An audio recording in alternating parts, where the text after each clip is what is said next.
Well folks, here's my second attempt at tiki making, and I'm going to show you the tiki right now. I think it's a little different than my first one. The style looks a little different. Maybe it's a little happier. But I think each time I make a tiki I'll probably get a little bit better at it. So let's have a look at my latest tiki.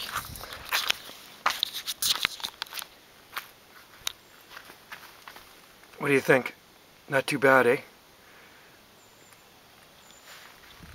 There's the first one there. Little different.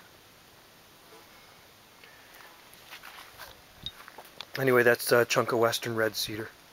Instead of using it for kindling, I made a tiki.